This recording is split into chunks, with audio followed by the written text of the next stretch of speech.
Hey everybody, it's Julie. Thanks for joining me today. If you're new to my channel, then thanks so much for coming and I want to welcome you. And if you've been here for a while, then thanks for always hanging out with me. Today we're here in Proverbs with a very famous verse, and we'll talk about that verse in a while, but it's all about trusting God. We're doing the napkin technique, and I picked up a pack of these napkins. I think it was at Ross or maybe Tuesday morning, and I just thought this would be perfect for my Bible journaling. So when you're doing the napkin technique, you separate the plies. You've got to get it down to the base where the print is. So pull the plies apart. And then isolate the image that you want to use. So I'm using an aqua brush here. You can also tear it, but it really does help to use a damp paintbrush, the aqua brush. So it pulls apart. You can cut it with scissors, but I really like that frayed, feathery edge because it helps to make it look more natural and organic as it blends into the page. Now, I like using a lighter color background too because it will just sink into the background of the Bible page.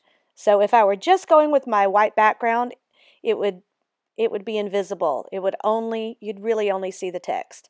But I'm actually making a background here with some very vibrant colors of Distress Oxide inks. Now the camera's going to start shaking because I am really blending these in. I'm using a blending tool and I'm just picking up the ink with my blending tool in a round motion, a circular motion, and then I blend it in a circular motion. So you can see how I do that. I want a very rich, vibrant color. Now, if I were just looking for a softer color, I could use a makeup brush.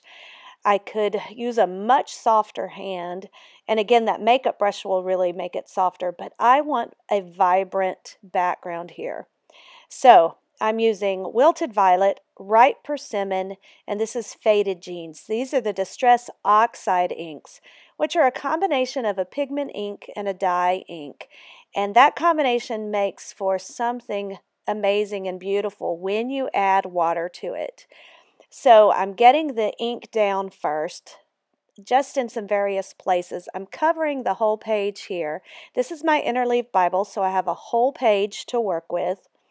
I got a big purple section down at the bottom right, and then two blue sections, and then this Ripe Persimmon, I had 3 sections. Really no rhyme or reason to this, just trying to balance them out. And these are going to be the backdrop for that napkin. These are the colors I thought that were in the words. Now, I took my spritz bottle and I squirted the page here, and then I picked it up with a napkin, and so you can see how it gives that marbly look. Then, on a piece of clear packaging, I stamped the ink onto it, and then wet that as well. I splattered, and now I'm smushing. So that was a process of first blending, then spritzing, then splattering, and then smushing. Now you can even add another process inside of there, in between there, of splotching if you want to get another layer of color. So then I dried it all. Now I'm coming in with some white, well, this is clear gesso, and I'm covering my whole page. This is going to give it a base for my napkin to stick. Now you can also use a clear gel medium. That works fine too. I'm using my gesso and it works fine.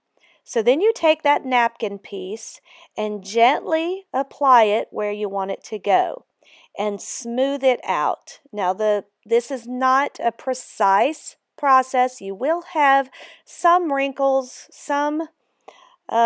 sometimes even little bubbles, but you just make it as smooth as possible. So that's your first layer. So you put the gesso down and then the napkin. Now you go back over that image. Now first you did the whole page because you want the whole page protected, and the gesso will actually change the texture of the whole page, kind of the composition of the whole page. And so now you just go over that image, and this seals it in, it protects it, it covers it, it seals it in. It's kind of like decoupage. You've just stuck that layer down. You can see there's a little bit of bleed through on the other side. It's basically just a shadowing. So I've got my napkin on there and it's stuck. It's not going anywhere. And I've got my background. Now I'm going to add some stamped images to this page. This particular set is from Sweet'n Sassy Stamps and it's called Scribble Flowers. And I'm going to stamp with those Distress Oxides. So I'm picking 3 different images. This is first just a large foliage image, and I'm going to stamp it in the top left and the bottom right in the wilted violet. And that kind of frames it, and it helps your eyes move from the top to the bottom. So now I'm trying to figure out, okay, which image do I want to use next? I want to have a balance of large and smaller images. So that was a really large image. So now I'm going to pick one that's a little bit smaller. So now this is a flower, a floral piece, and I'm stamping this in the right persimmon. And I'm going to stamp that in 3 different places. Now you see that piece of foam that I have behind the page, between my page and the Bible mat? That is to give a little bit of backing to this clear acrylic stamp. It's just simply a cheap piece of foam that I got from the craft store. You can get some real full-fledged stamp backers, but this is actually just a piece of foam. So I stamped that in 3 different places.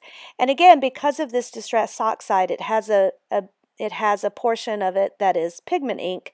It does sit on top of the color that's already there. So now I've got to pick one more image, and I want to go even smaller scale. So now I pick this really pretty little flower image, and I'm going to stamp that in a few different places, but I end up having trouble with one of my stamps, one of my images, and the impression is not real clean, so then you'll see how I fix it. But back to the verse. This is Proverbs 3, verses 5 and 6. Trust in the Lord with all your heart, and lean not on your own understanding. In all your ways acknowledge Him, and He will direct your paths. That's the version that I learned it in. This napkin is a different version, and then what I have over in my Bible is actually the ESV version, I believe. Here's what you can see what I'm fixing. I didn't like that impression, so I'm actually going to stamp it onto some white cardstock and then color that and fussy cut it out, and then stick that over the messed up image.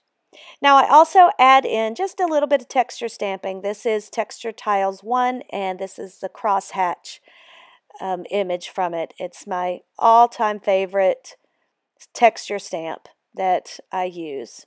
It's just so versatile. So now I'm going to color in this image with the Distress Oxides. You can watercolor with it, and I'm looking for my aqua brush. There it is. Couldn't find it for a few minutes, and now I'm a little bit out of frame, and I'm sorry for that. So you can see I just squished the top of the lid to the ink pad so I can pick up some of that ink, but I want to get a little bit more because I'm going to end up splattering this onto the opposite page too. So I can pick up that ink, and now you can see I decided to splatter it over on the opposite page to bring those colors together, just to bring the 2 pages together. So that was the Faded Jeans color.